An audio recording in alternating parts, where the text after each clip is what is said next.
We have now had an extensive look at the vision the Apostle John experienced. The content of the vision has now been amplified, and a certain degree of understanding has been attained. As we conclude a dream analysis, it is often useful to draw a summary formulation of what has been presented so that we might know what it is that the dream is asking of the dreamer. Dreams are not merely to be understood or interpreted, but to be ethically enacted. It is now time to see what to do with this vision. Sometimes a dream will merely provide a feeling that will guide the dreamer. At other times, merely remaining conscious of the dream accomplishes the work the deep psyche demands. For to have a dream is to actually have an experience. And that experience, when consciously retained, does its inner work. However, most dreams and visions call for some further action to be taken by the now conscious dreamer. Intentional actions in response to the dream are to be now incorporated into the daily life of the dreamer. For example, a common dream that may be encountered in a person in a damaging love triangle, as we surmised may be the case for one taken by the demonic locusts of the fifth trumpet, is dreaming of one of the lovers as death itself. They may dream of seeing their lover on his or her back, only to turn them over and find maggots feeding on them. This not only intellectually informs the person that that relationship is deadly, but it also provides a feeling of revulsion that when recalled upon seeing or even thinking of that person will assist in avoiding that relationship. What is imperative for embracing a dream or vision is the conscious engagement of what is presented from the unconscious psyche, as this is the determinant of all behavior. All our actions originate in the psyche. All wars, beauty, murder, and caring begin there, and from the psyche are then enacted in the outer world. In the unlikely situation where this is not the case, we rightly call it a miracle. The independent activity of what we call spiritual forces, angels, demons, poltergeists, even God, is by nature rare. Both theologically and practically, our experience is of a human intermediary, if not origin, to these spiritual events. We've already touched upon the reality that the objective demonic appears to be manifest in the world by means of motivating the unconscious of the individual psyche. This was outlined in detail in the work, Revelations and Possession, mentioned earlier. Paranormal investigators most often find a human participant in the events of poltergeist phenomena, to the point where many will even deny the existence of an independent spiritual realm and claim that such phenomena are due to the unexplored aspects of the psyche itself. The principle of the intermediary aspect of the psyche is even an explanation for why God needs our prayers and participation. The oft-asked question of why does God not just do this or that is answered by the principle that even God primarily works through the human psyche. The person who experiences an impulse that is attributed to God experiences it internally in the psyche, and now must determine whether or not to act upon it. This is the meaning of the ethical enactment, whether the source of the impulse is psychic, demonic, or holy.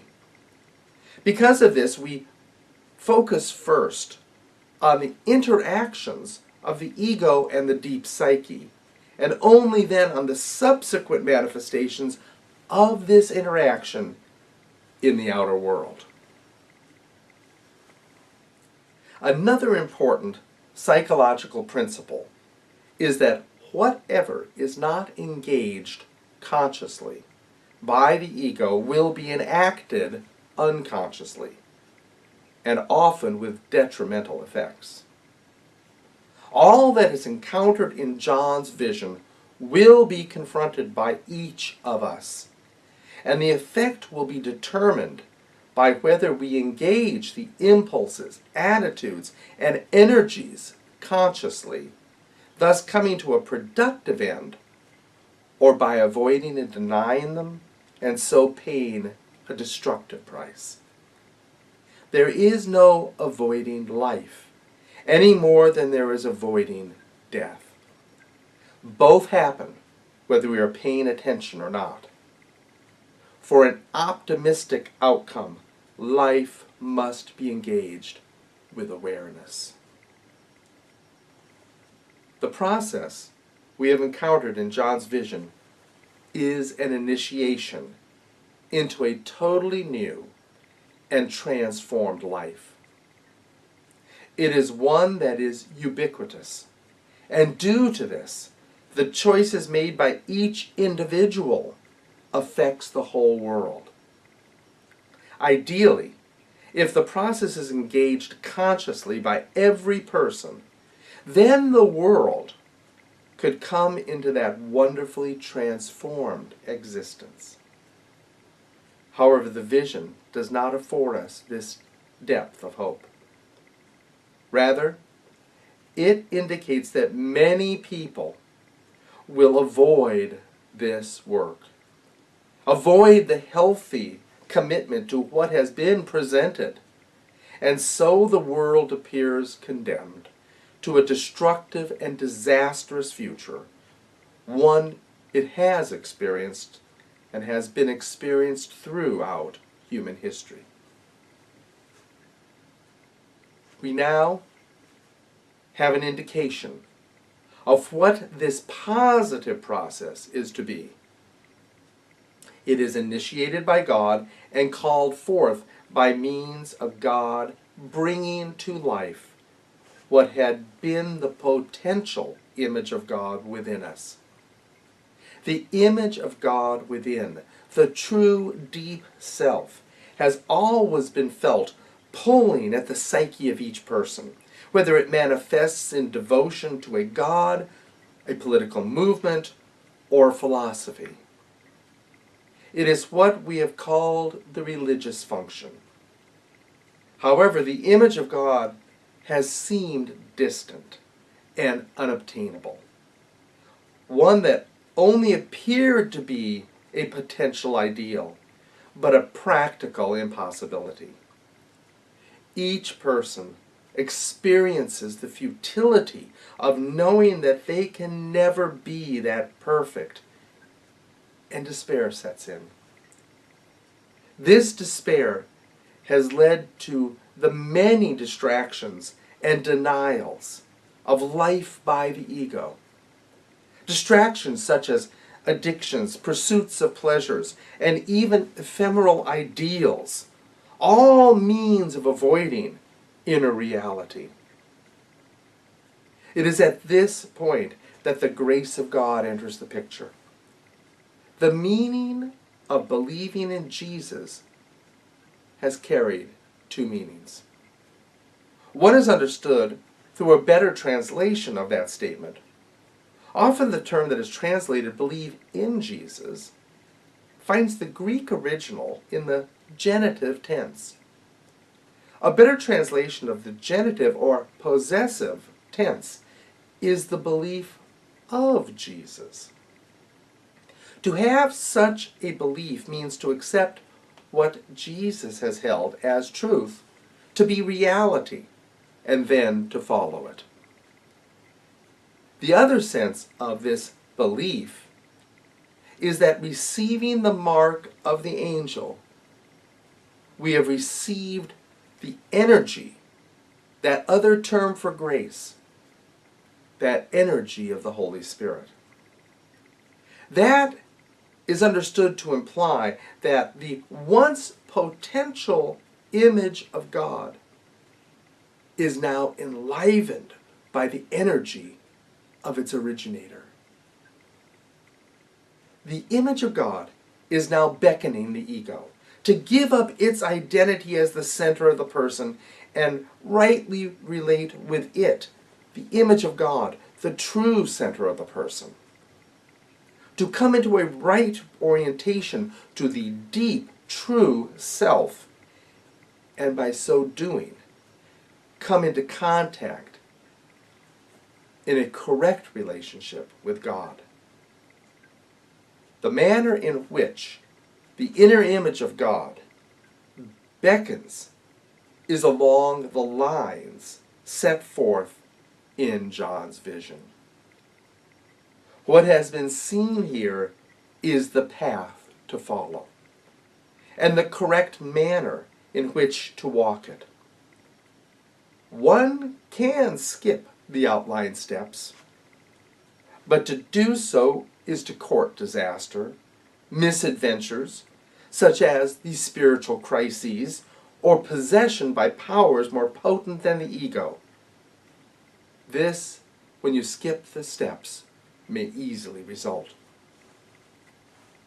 The path toward full life commences with dealing with the ego's own sense of importance, its desires and its attitudes. This is the beginning of the purgative way.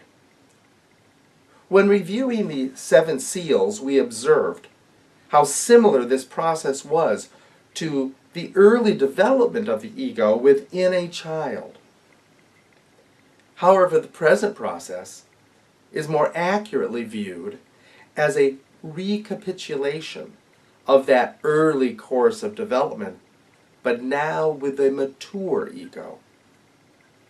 The ego that had developed into what we call our identity now is confronted with a new task. The early task was to become mature, form an identity, and gain strength enough to endure the final journey. The immediate task is now to humble the ego. The immediate task is that there be humility, with the goal of taking its rightful place, the ego taking its rightful place and position, not as the center, but as the conscious observer of the full self. The first encounters are with the ego's response to how the sensual aspects of the individual and outer world impinge upon it. The ego must confront its own desire to be the center of all things, narcissism. Its envy and its covetousness, that is, the desiring what others have and its belief that it deserves these things at least as much, if not more, than the other. The desire for pleasure and sensual fulfillment is to be appraised. To ethically deal with this encounter, the ego needs to incorporate the virtues that were presented within the letters to the churches. It also needs to employ a prayer life, enveloping vocal prayer as well as mental and affective prayer. Vocal prayer reinforces within the ego, through verbalized conversation with God, the reality that it, the ego, is subservient to God. To avoid such prayer, the prayers of petition and praise, and skip on to meditation alone allows the ego to believe itself to still be the center of power. and become immersed in a self-indulgent introspection on spiritual experience. Prior to the encounter of such spiritual experiences, at minimum, humility must be at least a goal, one practiced by putting the ego into its one-down position to God and the experience. Likewise, through the vocal prayers of intercession, the ego trains itself to care for others at least as much as itself, as energy and time are expended in attention to others' needs. Mental prayer and affective prayer, as set forth in the spiritual exercises of St. Ignatius, are modes by which the ego may now confront its various inner attitudes and desires. By directed thinking upon its desires, the ego can ponder the outcome of such attitudes. It may also work to apply the aforementioned virtues as well as to make conscious decisions about whether or not to entertain and act upon its desires. This is an important aspect of what St. Ignatius of Loyola introduced in the first week of his spiritual exercises. During that time, the person contemplates their desire for sin and how these are contrary to the life with God. For example, during the process of those spiritual exercises, the individual is guided to meditate on what are referred to as the two standards. They envision two hills. On one is the flag or standard of Satan, and on the other, the flag of Jesus. They see forces like a medieval army arrayed about each, and what each army then embodies and stands for. The meditation is to see with which hill the ego will choose to ally. The person is to make a conscious choice about the standard under which they will stand. And, as we already mentioned in the above discussion on dreams, make that choice within the meditation. And having done so, that choice will have its own effect upon behavior. To recall that effect and choice when making decisions about actions in the future then influences future conduct. The directed meditation on the two stanzas is just one amongst many. John's vision affords us much more material. Each event is its own meditation, provided throughout the vision. For instance, to meditate on each of the four horsemen and what they bring, and the manner in which they are to be handled, allows the ego to deal with the inner complexes that are symbolized by these images. If the ego does not actively and intentionally engage these sensual and outer world desires, we are shown that the result will be wars, envy, murder, theft, narcissism, and economic hardships, to name a few of the disasters. We will see persons possessed by the desire to rule over others, and the rise of dictators and despots. We will see persons that put money and luxury before the welfare of others, which will result in food shortages and poverty. These will then all lead to illness, pestilence, and death. Unfortunately, because these seem bad enough, Jesus has said that these are merely the beginnings of the process. For he said, "And you will hear of wars and rumors of wars. See that you are not alarmed, for this must take place, but the end is not yet. For nation will rise against nation, and kingdom against kingdom, and there will be famines and earthquakes in various places. All these are but the beginning of the birth pains. We also saw that the ego will be confronted with a desire to be spiritual, but spiritual in a premature manner. The concept of spirit is the idea of the whole person. For the ego to identify itself as spiritual is to again usurp its important but minor role in the psyche. The ego is not what is spiritual. Rather, the whole self is to be considered such. This rush to gain the spiritual identity and have spiritual experiences will result in the spiritual crises we've discussed, whether a person then identifies themselves and their ego as the spiritual thing. Here the ego is merely embracing a new level of pride and self-aggrandizement, and once again it is to be dealt with by means of the virtues already outlined and through meditative prayer.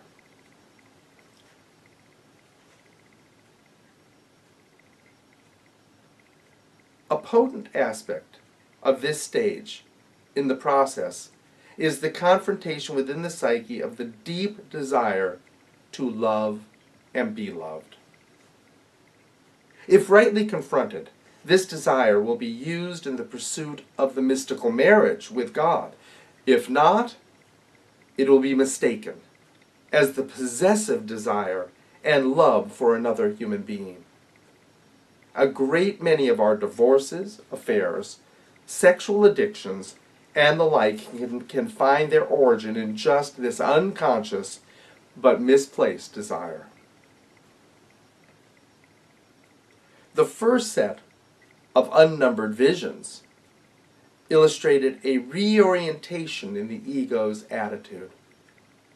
No longer does it consider itself supreme, but now has begun to see itself as truly relating to something greater than itself, both subjectively within the deeper psyche and objectively to God. This realization will affect the manner in which it deals with both the outer world and the inner world. From this point on, the ego understands that the accomplishment of life's destiny and the complete individual's further growth is beyond its powers. Now the work of development comes from grace, grace that is mediated from deep within the psyche. For this reason, all the ego can now do is maintain the prayer life that it has been practicing and continue to make decisions based on the virtues already employed. What happens from this point on is not due to the actions of the ego. The ego now merely observes the process. So it is that acquired recollection becomes the launching point for what happens next. The experience of initial union described in the first unnumbered vision, as well as spiritual betrothal and spiritual marriage to be experienced, are felt but not instigated by the actions of the ego. From now on, it is the virtue of patience leading to active receptivity that is the hallmark of the spiritual life. The soul is now taken through the development of the illuminative and unitive ways. For the person that has either rejected this prescribed path, or the ego that still believes in its own supremacy, the greatest of dangers lies ahead. The encounter with the unholy Trinity will now lead to a catastrophe for those catastrophes of being taken by the energies of the Antichrist and the false prophet. These are the energies that again give rise to despotic religious leaders, blind acceptance by cults and of cults, the acquisition even of spiritual powers, but acquisition for the aggrandizement of the ego, and the setting of human beings in various philosophies, including a philosophy of scientism, in the place of God's illustrated way. Then, with the experience of what it was illustrated as the fall of Babylon, a great disillusionment now takes hold of the still independent and therefore unconscious soul. These unaware people are those who use such great disasters to validate that there is now no God, using what we will call confirmation bias to support their thoughts. Confirmation bias is a manner of thinking by which a person views events and embraces only those aspects that support their position. Here, they believed God to be non-existent. And when they see these actions of the fall of Babylon and see no God intervening, rather than their own position being seen as invalid, they now say, God does not exist. Others will say that the God of their own imagining would never let these bad things have happened. So they further reject the path of God. Even the Christian who has fallen into the unholy Trinity's promise that the ego will be blessed without having to make any sacrifice, something that is exemplified in the recent trend toward prosperity theologies, will find that they no longer have any faith in God, since God is acting contrary to their self-made expectation. Then, with disillusionment comes anger, and with anger, the violence that is predicted in these visions. All of this culminates in one of two ends: fulfillment in the completed whole life, or despair in the one-sided limited existence of maintaining the supremacy of the ego. One ends in consummation of destiny and life, the other in meaninglessness and death. This is what Jesus meant when he clearly stated, whoever seeks to preserve his life, his ego, will lose it. But whoever loses his life, his ego, will keep it. The path to life is to embrace the virtues and submit the ego to the confrontation with the unconscious. In this confrontation, the ego will deal with its own pride and desires for power, pleasures, and satisfaction in the world. It will confront the deep sources of these desires within the soul, finally having to confront its own deepest nature, which holds both the image of God and the image of the devil within. As it holds to the various aspects of the prayer and meditative life, the ego is reoriented, and the inner life is transformed by powers beyond the ego, powers supplied by the grace and energy of God. In the end, the true person finds his or her own true purpose and meaning, and the questions of who am I and why am I here are answered. The full person then lives in blissful union with God. The path of that resistant ego results in what most of us conceive when we consider the book of Revelation. Those persons remaining resistant maintaining the supremacy of the ego, and unconscious to the inner process demanded by life and God, are the ones who instigate the great tragedies that we are to expect, and we do expect to see, as the world awaits the objective coming of Christ. Because of these persons, the resistant ones, dictators will rise and create great suffering.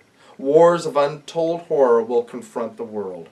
The selfishness of a few who will grow food for profit and to feed luxury will cause the death of many due to food shortages. These same few will cause economic hardships throughout the world while they still live in luxury. Often, this is a code language for anti-capitalism today. However, capitalism has no monopoly on narcissism. So this same dynamic is seen in every part of the globe, whether it is dominated by capitalist, socialist, or communist systems. Frankly, the worst of narcissism is still seen in those places dominated by utopian-oriented governments. The problem is not the government. It's the recalcitrant egos that create them. Yes, the recalcitrant ego of these people will give rise to what has been foreseen as the product of the Antichrist and the false prophet. Despotic and corrupt political and religious systems, as well as outright religious cults.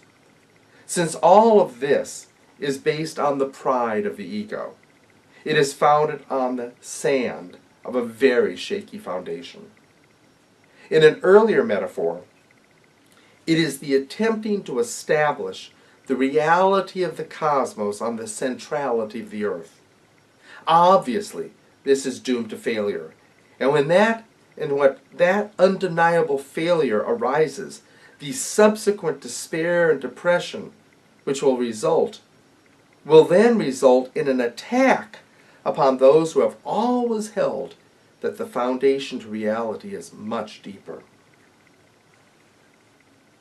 Another psychological principle is that a person who remains unconscious will project their unconscious thoughts and unconscious feelings onto another person or group of people. The unconscious of these people is telling them that they are taking the wrong path, and their own unconscious is very angry with the ego for doing so. The unconscious is saying to the ego that it has prevented it, the full self. The true self is saying to this ego, you are keeping me from finding my fulfillment. However, that unconscious person, instead of owning that and saying, the ego saying, it's the true self, I should feel that anger and change. However, that person doesn't do that. They project their own sense and anger at failure onto another or another group. They look, therefore, at the Christian, who by definition maintains the prescribed path. They look at them with a projected belief that they, the Christians, have caused this problem. They have caused my feelings of lack of fulfillment. They are the ones that are keeping me from my joys. This anger is then directed to them, directed to those following the true path of fulfillment, and that ego that maintains itself unconscious to its true self causes that individual, that recalcitrant individual, to attack those others, attack them and have a desire to kill them, to kill off those following the true path. So it can be read in Scripture, and especially in the book of Revelation, that the people of God will, in the end, be tormented and killed by those of the world. All because the worldly would not wake up. By remaining asleep, they obtain the temporary benefit of a life of seeming pleasure and a comfort as they avoid the difficult task of conscious inner work. However, the benefit is fleeting, as they also achieve their ultimate goal of a life outside of the consummate union with God, a life described in the imagery of the lake of fire. We see here that one must always be careful what is asked for. It just may be provided. So it is with the amplification now and the interpretation of the vision completed. We have been able to provide our patient John with a sufficient comprehension of his vision. What he saw was not what had to happen. However, it is what will happen. Ideally, each person in this world would wake up, work to become truly conscious, and by so doing avoid the path of destruction for themselves and for the world. But John has also shown that many people will not do this, but will choose the anesthesia of avoidant unconsciousness, and so allow destruction to come upon their souls, and through their actions, destruction upon the world. Before John has been placed the imagery of a narrow path to life, skirted on each side by death. It is as if he is listening again to Moses speak of old. I have set before you life and death. Choose life. John will be able to walk this path, and because of his inspiration, to provide for those under his care clear directions for their souls. He is able to articulate the path to life as well as the detours to death, and so make available profound guidance on the way to fulfilling our destiny.